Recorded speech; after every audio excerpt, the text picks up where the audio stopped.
Daniel Marmolejo, Adelante, por favor. El diario Reforma señala que la Sala Superior del Tribunal Electoral del Poder Judicial de la Federación proyecta revocar el acuerdo del INE que limita las expresiones del presidente López Obrador en sus conferencias mañaneras, giras y eventos donde el proceso electoral esté en marcha. Dice que en el proyecto de sentencia que circula entre los magistrados de la Sala Superior se propone revocar el acuerdo del INE que fue aprobado por los consejeros el pasado 15 de enero. Los límites a los que se debe sujetar el presidente en los actos públicos, de acuerdo con el INE, incluyen hablar de la vida interna de los partidos, de las candidaturas, de las etapas del proceso electoral, de frentes o coaliciones, plataformas electorales, campañas o el ejercicio de prerrogativas, entre otros puntos. De acuerdo al proyecto de sentencia, el Tribunal Electoral del Poder Judicial de la Federación con anterioridad ha considerado lícitas las conductas que el INE quiere limitar y señala que al no quedar comprobada la alta probabilidad de posibles conductas ilícitas en el futuro, lo procedente es la revocación del acuerdo. Bueno, pues creo que se tomaría una decisión controversial para los odiadores del presidente, pero urgente para la libertad de expresión, aunque al que se le busque limitar se llame Andrés Manuel López Obrador y sea el presidente de todos los mexicanos, sigue siendo un ciudadano desde mi perspectiva, mi querido Daniel Marmolejo.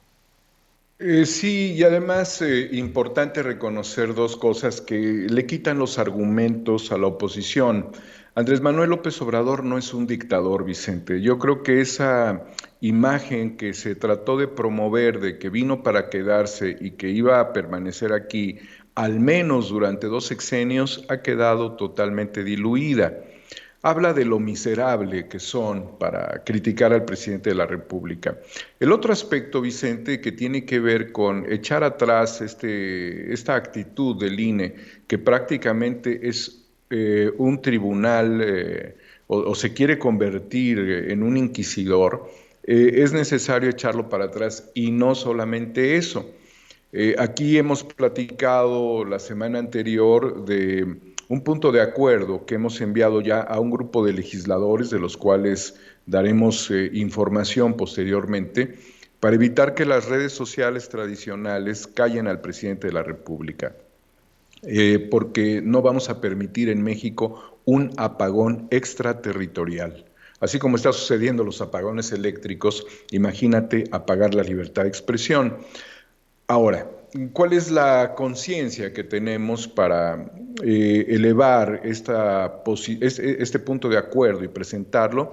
De que tenemos a un mandatario totalmente republicano, demócrata, digno, respetuoso y responsable. Con todas estas cualidades que encarna el presidente Andrés Manuel López Obrador, pues él no se ha metido ni siquiera en su propio partido.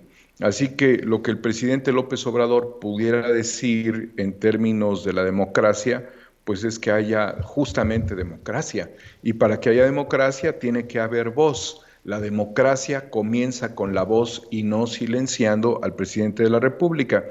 Esta lógica establecería de manera muy clara que el INE se equivoca intentando parar las mañaneras. Las mañaneras o este diálogo abierto con el presidente es extremadamente importante porque en la medida en la que se dé el diálogo democrático a partir de la voz, y que no solamente estamos quienes creemos en la transformación de México, sino están quienes creen en el neoliberalismo dentro de las mañaneras a través de sus voceros o periodistas o reporteros. Entonces, la pluralidad está implícita en el diálogo abierto. Imagínate un país sin esta posibilidad, sin este recurso estratégico de diálogo.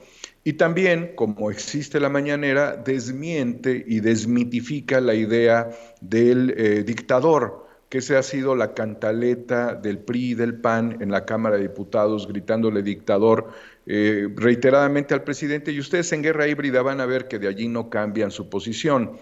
Pues un dictador lo menos que necesita es un diálogo abierto, finalmente lo que mandan son dictados.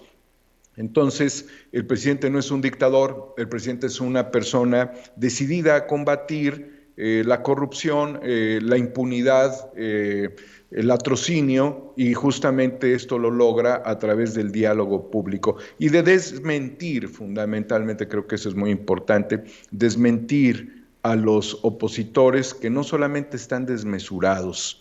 Opositores desmesurados no sería un problema, son opositores engañosos, desmesurados por la avaricia lasciva, acelerada y exponencial de sus amos. Ellos son lacayos.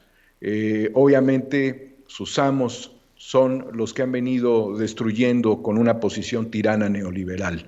Por eso estamos en un proceso democrático envidiable en el mundo, querido Vicente, y yo quiero aprovechar siempre la posibilidad de celebrar que Sin Censura es parte de estas plataformas fundamentales del diálogo abierto, contundente, y que además tiene esta fraternidad, ¿verdad? Contribuye a la fraternidad universal. Mi querido Daniel, dos cositas antes de que te